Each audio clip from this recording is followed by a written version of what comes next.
पहाड़ों से घिरे एक शांत गांव में एक बूढ़ी अम्मा रहती थी। उनका घर मिट्टी और पत्थर से बना था। छत पर पुराने देवदार की लकड़ी लगी थी। घर के आंगन में एक छोटा सा तुलसी का चौतरा था, जिसके पास हमेशा धूप की हल्की खुशबू आती रहती थी।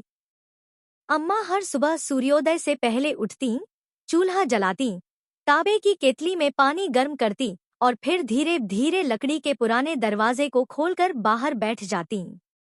एक दिन अम्मा ने जैसे ही दरवाजा खोला, उन्हें धीमी सी फड़फड़ाहट की आवाज सुनाई दी। आवाज आंगन के कोने से आ रही थी। वे झुककर देखने लगी तो मिट्टी में एक सफेद कबूतर पड़ा था। उसके एक पंख पर खरोंच थी और सांस तेज चल रही थी। अम्मा ने उसे दोनों हथेलियों में उठाया जैसे कोई बच्चा हो और घर के भीतर ले गई।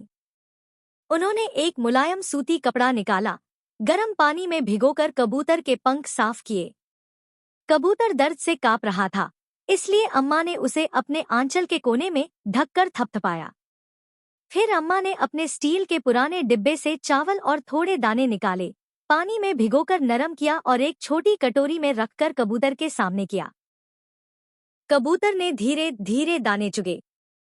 अगले 3 दिन अम्मा उसी की देखभाल में लगी रहीं। वे चूल्हे पर खीर बनाती और उसका थोड़ा हिस्सा कबूतर को देती। जब धूप आती, अम्मा उसे आंगन में ले जाकर पंख फैलाने देती। चौथे दिन कबूतर पूरी तरह ठीक हो चुका था। उसने आंगन की मुंडेर पर बैठकर पंख फड़फड़ाए और एक लंबी मीठी गुटुर गू की आवाज की। अम्मा मुस्कुराईं और बोली, जा बेटा, जहां चाहो उड़ जा। कबूतर उड़कर आकाश में खो गया। अगली सुबह अम्मा चूल्हे पर पानी गर्म कर रही थी कि अचानक छत पर हल्की टप की आवाज आई। अम्मा बाहर आईं और देखा कि वही सफेद कबूतर ऊपर बैठा था। इस बार उसकी चोंच में एक छोटा सा चमकता बीज था। कबूतर नीचे उड़कर आया, बीज आंगन में गिराया और फिर 2 बार गुटुर गू करके उड़ गया। अम्मा ने बीज उठाया। वह साधारण नहीं था, हल्की सुनहरी चमक थी। अम्मा ने सोचा, शायद कोई पहाड़ी जड़ी का बीज होगा। उन्होंने बीज को आंगन के कोने में मिट्टी खोदकर बो दिया। हर दिन थोड़ी सी खाद देती, पानी छिड़कती और उसकी ओर देखते हुए मन ही मन मुस्कुराती। कुछ ही दिनों में अंकुर निकला। पत्ते हल्के सोने जैसे चमकते थे। 1 महीने में पौधा बड़ा होकर झाड़ी ये शाही और वीडियो देखने के लिए चैनल को जरूर सब्सक्राइब कर दें। बन गया और उस पर एक बड़ा गोल फल लगा। ऐसा फल गांव वालों ने कभी नहीं देखा था। फल पकने लगा और पकने के बाद उसमें हल्की सी रोशनी चमकने लगी। अम्मा ने सावधानी से फल तोड़ा। उसके अंदर मीठे सुनहरे दाने थे। अम्मा ने थोड़े दाने बाजार में बेच दिए। उन दानों की कीमत देखकर वे दंग रह गईं।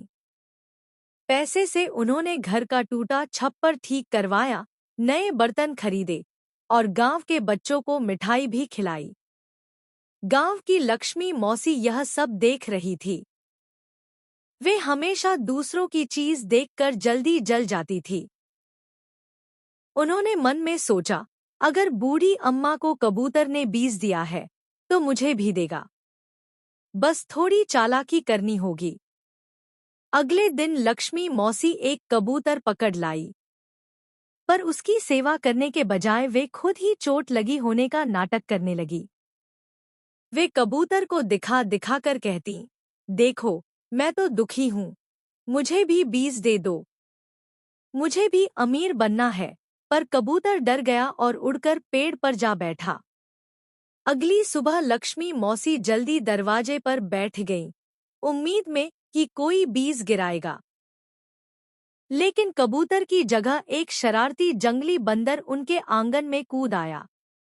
उसने अचार के मटके गिराए, कपड़े लताड़ दिए, पानी की गगरी उलट दी और छत पर चढ़कर जोर जोर से चीखने लगा। मौसी डरकर चिल्लाईं और घर अस्त व्यस्त हो गया। उन्हें समझ आ गया कि लालच, नकल और छल से कुछ नहीं मिलता। वे रोती हुई बूढ़ी अम्मा के घर गईं और बोली, अम्मा, मैंने गलत किया। मैं भी खुश होना चाहती थी, पर रास्ता गलत चुन लिया। अम्मा ने उनके सिर पर हाथ रखा और बोली, बिटिया, भलाई दिखावे से नहीं आती, सच्चे मन से की गई सेवा ही फल देती है। उस दिन के बाद लक्ष्मी मौसी भी गांव के बच्चों, जानवरों और पड़ोसियों की मदद करने लगी। और हर सांझ जब सूरज ढलता, वही सफेद कबूतर बूढ़ी अम्मा के घर की मुंडेर पर बैठकर गुटुर गू करता। कभी कभी वह लक्ष्मी मौसी की छत पर भी बैठता, जैसे कह रहा हो, अब सब ठीक है।